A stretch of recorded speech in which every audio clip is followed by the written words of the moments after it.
2 தவளைகள். அது ஒரு கோடை காலம்.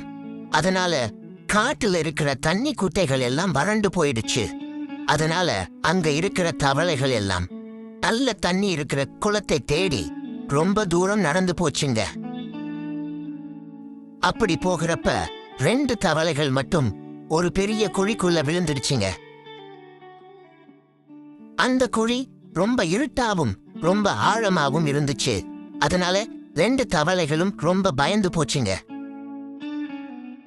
2 தவளைகளும் வெளியே வர எம்பி குதிச்சு பார்த்துச்சுங்க. ஆனா அந்த குழி ரொம்ப ஆழமா இருந்ததால அதுங்கனால வெளியே வர முடியல.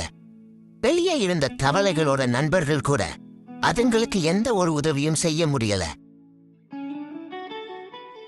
அதுல ஒரு தவளை ரொம்ப தாழ்வு மனப்பான்மை கொண்டதா இருந்துச்சு.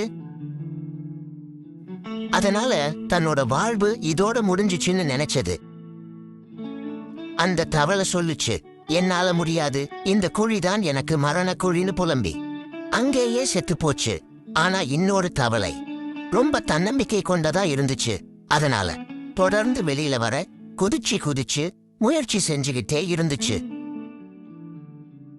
ஒவ்வொரு தடவை குதிக்கிறப்பவும் தன்னோட உயரம் கூடுனதை உணர்ந்த அந்த தவளை அதனால தன்னோட தன்னம்பிக்கையும் உயர்ந்துகிட்டே போச்சு.